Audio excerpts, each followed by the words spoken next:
Bonjour, bonjour. On se retrouve aujourd'hui pour une nouvelle vidéo sur le bombardement GPS en F-18 avec une arme un peu particulière qui est le Slammer. Alors, le Slammer, c'est un missile air-sol qui est en fait dérivé du Harpoon, tout simplement, donc qui est un missile anti-bateau. Vous avez le Slam Harpoon qui est à peu près l'équivalent du Slammer, à l'exception qu'il a une portée plus faible. Et surtout, vous ne pouvez pas le rediriger. Donc en fait, le Slammer, c'est un missile, quasiment un missile de croisière, un missile de très longue portée, quasiment 140 nautiques de portée, qui a la particularité, si on le souhaite, de pouvoir être utilisé avec le pod Datalink. Alors, à ne pas confondre avec votre connexion Datalink, on verra ça dans la vidéo. Donc c'est vraiment un pod particulier qui permet d'avoir le retour vidéo du missile, hein. On peut voir ici que le missile a une petite fenêtre optique, ce qui lui permet en fait de renvoyer des données à votre pod Datalink, et vous de votre côté vous pourrez transmettre des informations à votre missile. Donc vous, si vous avez compris, hein, en fait ce missile a la particularité de pouvoir être redirigé sur une autre cible en terminal. Donc lorsqu'il arrive sur sa zone, si par exemple votre cible a bougé suite à un autre impact, eh bien vous pouvez corriger sa trajectoire. Donc ça c'est très intéressant, mais vous pouvez aussi le tirer de la même manière que les JSO, hein, ce qu'on a vu dans la précédente vidéo, avec simplement une coordonnée terminale, sans pod de datalink, pour ne pas vous, si vous n'avez pas besoin de vous embêter avec cette faculté. Alors le slammer, vous pouvez en mettre 4 sur l'avion. Si vous mettez le pod, vous vous retrouvez sans bidon, ce qui est un peu problématique pour aller assez loin, par exemple dans les terres. Même si, vu la portée du missile, vous pouvez pratiquement décoller d'un porte-avions, tirer vos missiles et atterrir. Donc ça va dépendre un peu de tout ça. Bon, IRL, c'est un missile qui est extrêmement cher. Je crois à peine une dizaine d'unités ont été tirées depuis qu'il existe. Mais dans DCS, on n'a pas trop ce problème. Hop, donc on se retrouve. Vous voyez, hein, le but, ça va être de taper ici des tanks qui se trouvent par rapport à mon avion à 140 nautiques de distance. Là où si vous aviez utilisé de la GBU 38, il aurait fallu se positionner dans cette zone. Et avec de la JSO, on aurait été à peu près dans cette zone-là. Vous voyez que la différence est quand même vraiment très très importante entre ce qu'on pourra faire avec un slammer. Par contre, vous ne pouvez pas en prendre 8. Hein, c'est seulement 4 missiles au maximum. Allez, on se retrouve dans l'avion pour voir tout ça de plus près.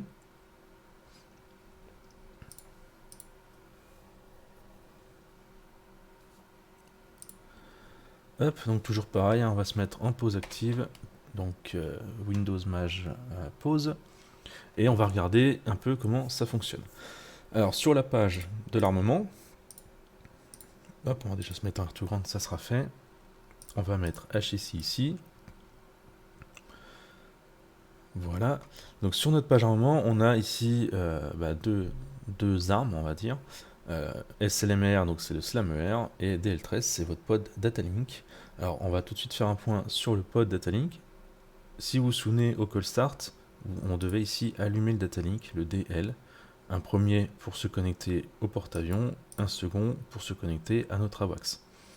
Donc ça, c'est ce qui vous permet d'avoir des informations de situation RR au niveau de votre avion.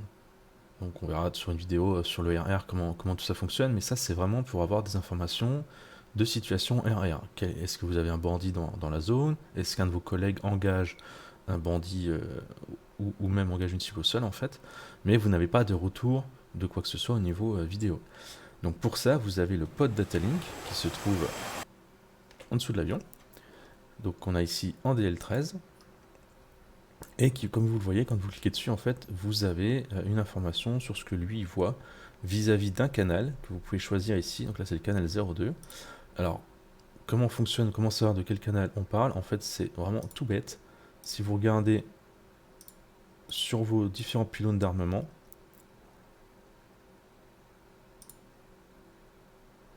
on va couper ici le, le retour Datalink. Donc si on regarde en fait sur nos pylônes, vous avez ici STA. Alors, je vais zoomer un petit peu. Voilà, je vais zoomer un petit peu. Vous avez STA 8 qui correspond en fait au pylône 8. Ici vous allez avoir le pylône 2. Voilà, j'ai que deux armes, donc on a pylône 2 et le pylône 8. Et donc c'est ça qui va correspondre au canal que vous allez devoir utiliser pour regarder votre datalink. Hop. Donc là, on voit qu'il est sur le canal 2, donc il voit le pylône, pardon, numéro 2. Si je veux le mettre sur le 8, hop, je switch sur le 8. Voilà, c'est tout bête. Donc on va se remettre pour l'instant sur notre armement. Alors, même principe que les JSO, quand vous cliquez dessus, il s'aligne, ou se réaligne si jamais vous venez de faire ce que je viens de faire à l'instant, le déboxer, le reboxer. Si on regarde au niveau ici de tous les boutons, vous avez le mode PP, donc pré-plane ou TO, ce qu'on va utiliser de notre côté. Contrairement au JSO, vous avez ici la possibilité d'indiquer de quel type de vol vous voulez qu'il fasse. Est-ce que vous voulez qu'il vole au niveau en altitude médium, en height ou en low, donc vraiment en suivi de sol. C'est un missile qui a un suivi de sol, hein, donc même s'il y a une montagne, normalement il doit l'éviter. Donc il vole très très bas. À vous de voir, des fois j'ai remarqué qu'il y avait parfois des bugs où en fait, même si vous mettez height, il reste en médium et il va pas forcément en low non plus. Donc là, on va les tester en low. On va voir ce que ça donne. Vous avez le fuse, donc comme pour les autres armements, sauf que là, vous n'avez pas un deuxième bouton à cliquer. Vous voyez, ça change directement ici. Donc le fuse, comme toujours, ça fonctionne pour toutes les armes. Par contre, le fly, il faudra le faire pour chaque pylône. Donc ça, c'est le bouton pour effacer les informations que vous donneriez au niveau GPS. Donc là, on va évidemment pas l'utiliser. WEP, on l'utilisera tout à l'heure, c'est par rapport au datalink. On va faire un premier tir avec juste une coordonnée GPS pour voir ce que ça dit. Et après, on fera la version avec pod datalink.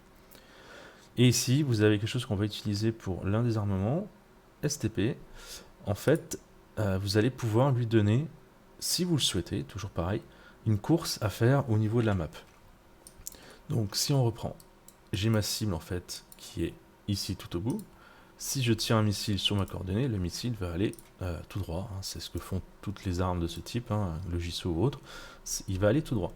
Vous voyez qu'ici j'ai mis de l'armement, une unité ennemie, un SA-15. Le SA-15 en fait c'est un système qui détruit les missiles ennemis.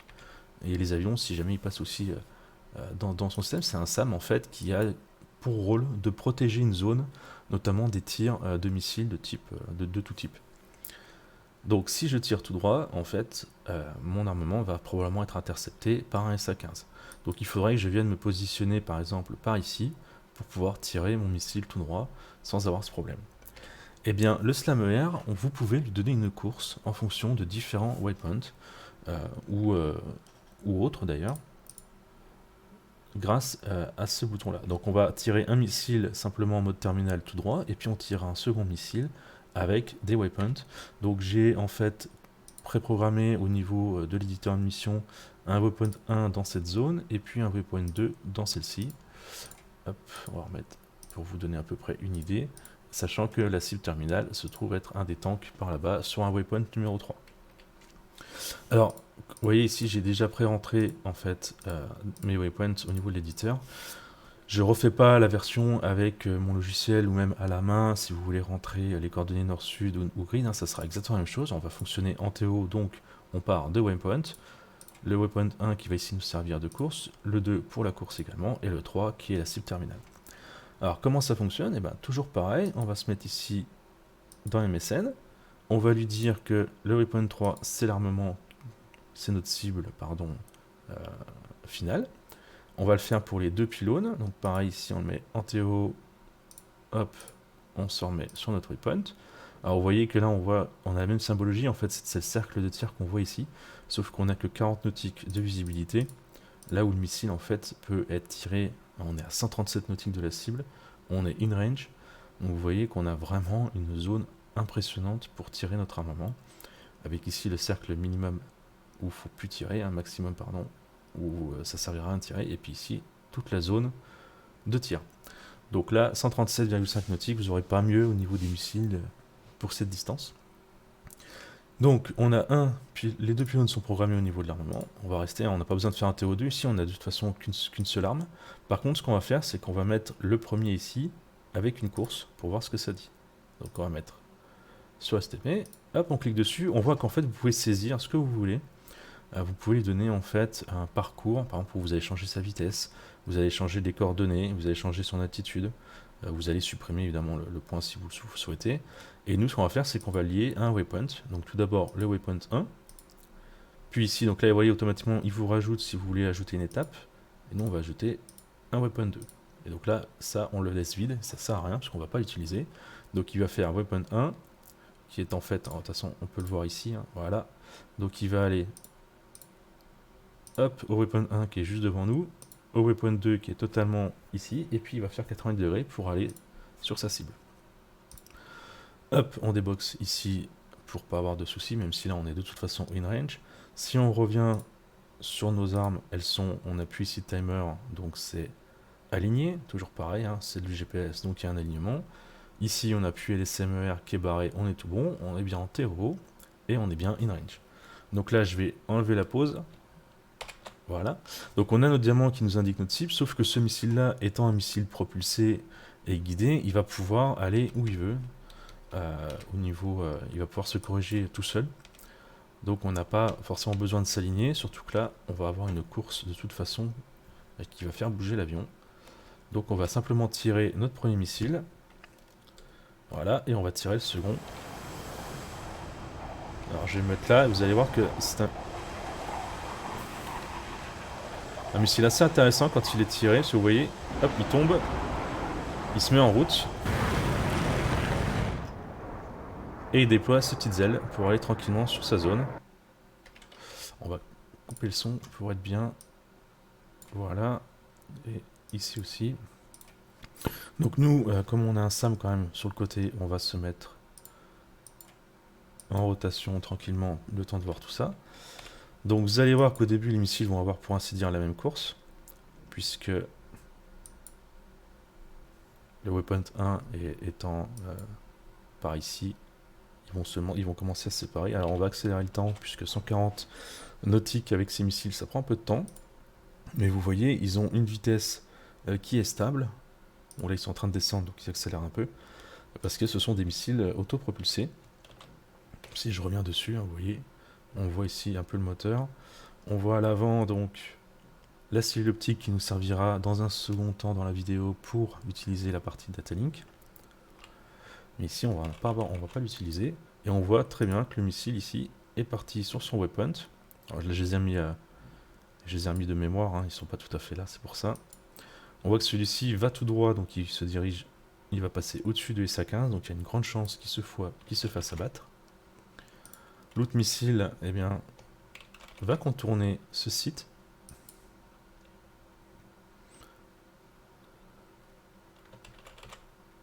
Hop, donc on accélère le temps. Je vous rappelle, si jamais vous voulez utiliser un peu cette astuce, c'est CTRL gauche W pour accélérer le temps. À chaque fois que vous appuyez dessus, vous augmentez ici le multiplicateur. Et c'est Shift gauche W. Voilà, d'ailleurs je parle, on n'a pas vu, mais le SA-15 ici a tiré et il a détruit notre missile. Donc là, ça n'a servi à rien du tout. Alors que celui-ci, eh bien, hop, si on retourne dessus, il va commencer à tourner pour se réaligner sur sa cible. Donc là, il passe le weapon 2. Hop. Et il va se mettre en low pour se mettre un peu bas. Vous voyez, normalement, il est beaucoup plus bas que ça, donc c'est vraiment bizarre. Hein. Ce système de vol n'est pas toujours très très probant. Et vous voyez que là, si on regarde hein, la zone d'engagement du SA-15, on est totalement en dehors de sa zone de tir. Donc ça devrait aller au but.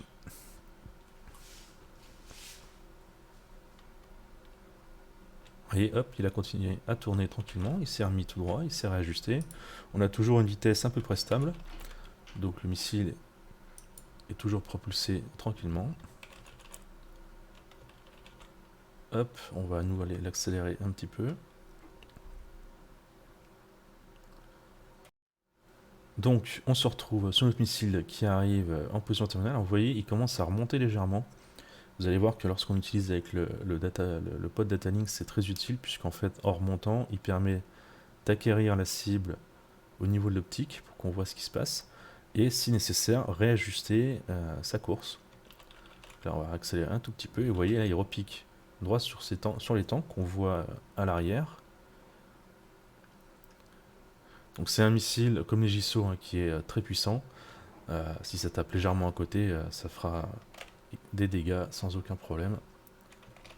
Et voilà, vous voyez, la zone a été frappée, le tank a été pulvérisé, et les autres sont en train de dégager la zone, au cas où il y en a un second.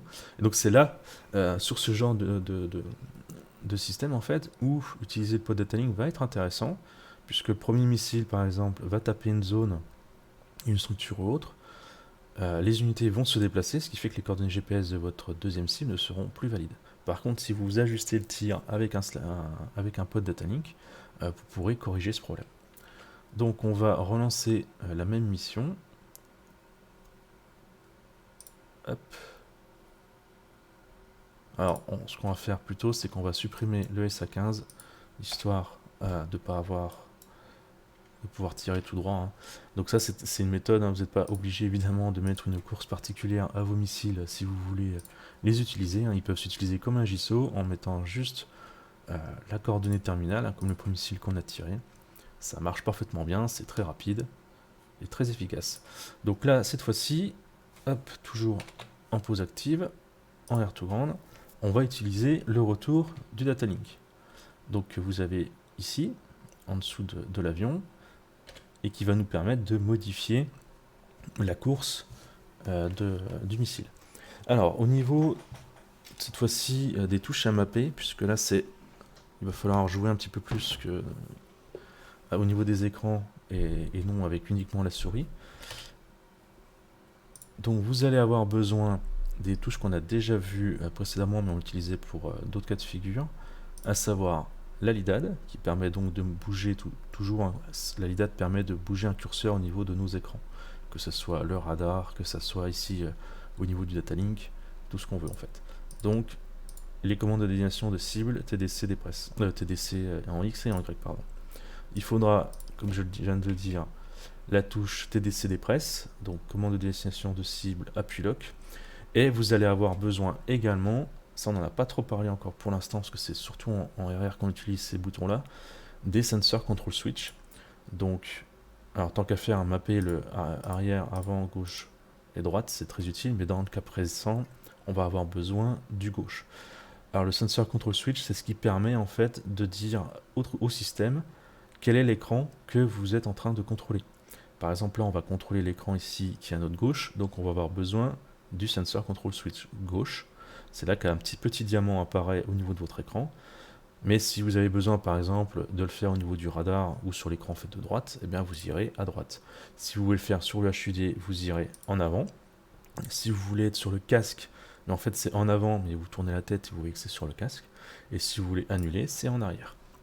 Donc voilà les touches assez utiles à mapper. Donc dans le cas présent, je répète, on a le TDC Depress dont on va avoir besoin et le sensor control switch gauche qui sont donc très utiles. Hop, alors comment ça fonctionne? Donc déjà, on va lancer l'alignement de nos SlamER. On va activer le data link. Ensuite, vous devez dire, avant de lancer l'armement, à votre missile d'envoyer des informations à votre data link. Donc pour ça, vous avez ici WP, cette touche-là, et vous allez dire, donc si vous avez 4 missiles, vous verrez que vous aurez 4 fois SlamER indiqué. Vous allez cliquer ici pour dire au premier missile de renvoyer au SlamER. Et vous cliquez ici pour le dire également pour le deuxième. Si vous en avez 4, vous le faites pour les 4, sinon ça ne marchera pas. Ensuite, vous devez vous souvenir, ou en tout cas noter à quelque part, que eh bien, vous avez un missile par exemple sur le canal 8, puisque c'est le pylône numéro 8, et un autre sur le canal 2, pour pouvoir ensuite le voir si nécessaire. Donc là, on va le faire que pour un, parce que sinon c'est un peu compliqué pour tout faire. Pardon. Hop, on retourne ici, c'est plus simple. Donc, dans notre cas, on a toujours un waypoint qui est préenregistré, donc ce sera le waypoint 3. On va donc se mettre en TO, on va se mettre en flight low, le fuse en instant, on va le faire pour les deux. Allez, on va tout faire pour les deux, puis on verra ce que ça dit. Voilà. On va donc mettre un waypoint designate pour le numéro 3, sur le waypoint numéro 3, pardon, pour l'un, et pour l'autre, pareil, hop, on remet waypoint designate. Vous voyez qu'on est toujours in range, là, l'armement est juste en train de s'aligner pour être bien.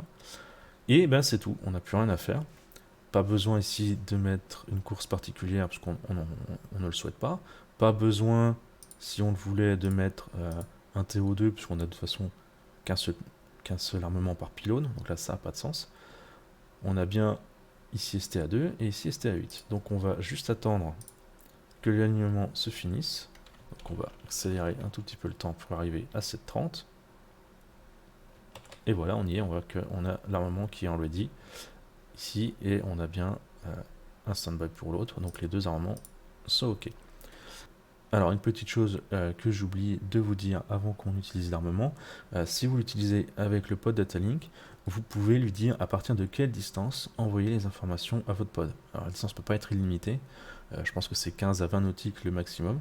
Et en fait, si vous regardez ici la programmation de l'armement, on a flight, donc on est en low, on a bien le fuse en instant, et on a ici distance à 10 nautiques.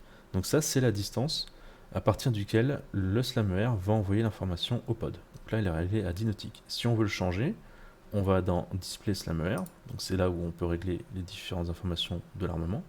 On a UFC ici, et distance. Et on va rentrer une distance en nautique. Par exemple, on va se mettre à 20 nautiques pour celui-là.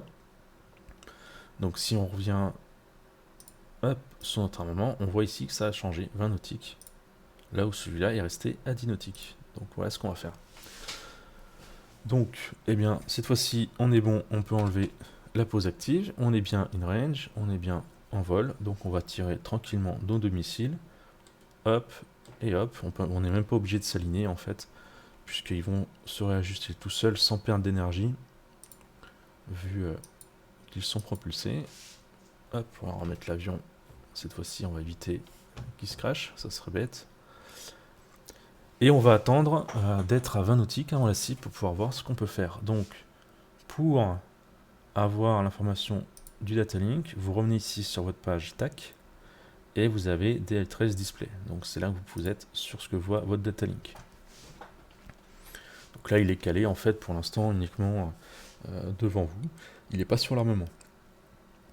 On va se mettre sur le canal numéro 2. Voilà. Et on va attendre d'avoir un retour. Pour l'instant en fait vous n'avez rien du tout.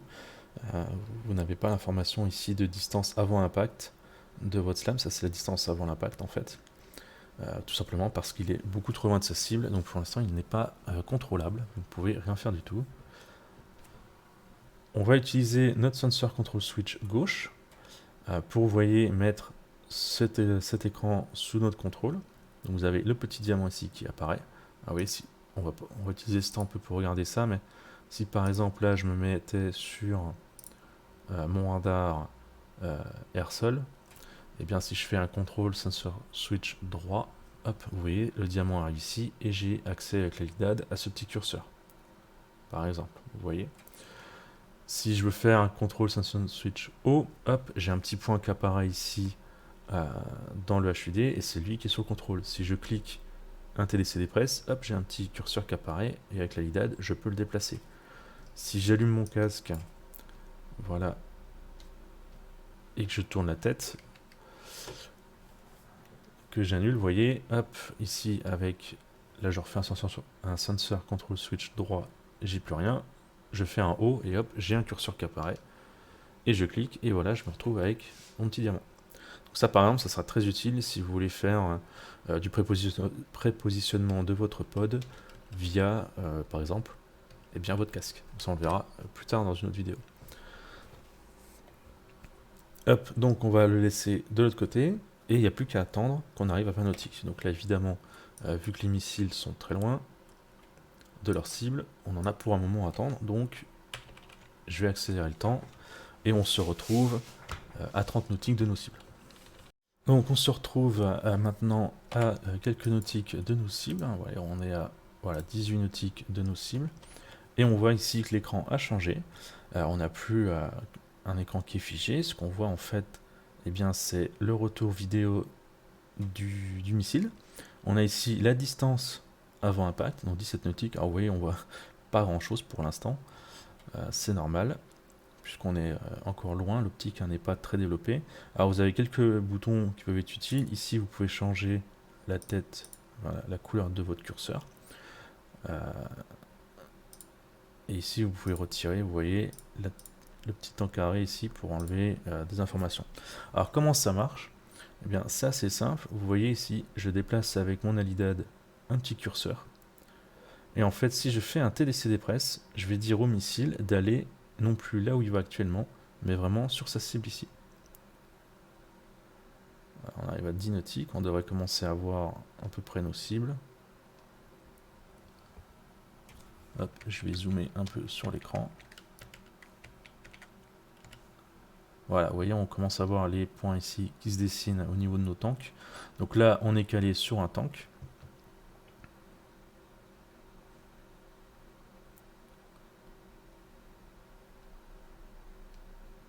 Hop, cinétique. Donc là, eh bien, si notre premier missile, on va voir, hein, ils sont... Vous voyez, ils sont en train de remonter justement pour qu'on prenne comme il faut l'acquisition au niveau de nos cibles.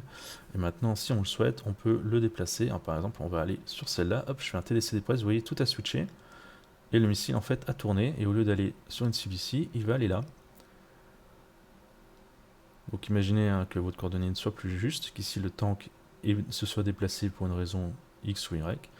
Et bien là, vous allez aller directement sur votre cible. Et là, on voit très bien le tank, et cette fois-ci, et voilà, il vient d'être détruit. Et le deuxième également, suite à l'impact du second missile, qui lui n'a pas été modifié au niveau de sa course.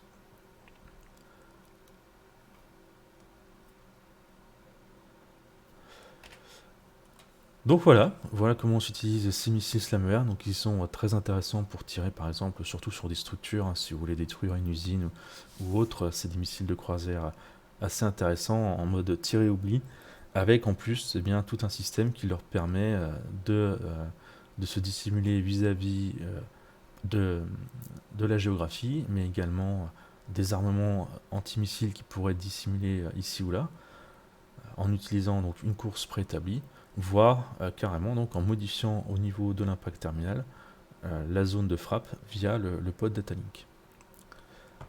Donc j'espère que cette vidéo vous aura été utile. On a pratiquement fait le tour de tous les armements de type GPS. Il resterait la GBU 31 qu'on pourra regarder, mais elle se tire exactement de la même manière que la 38, avec une option supplémentaire vis-à-vis du système anti-bunker.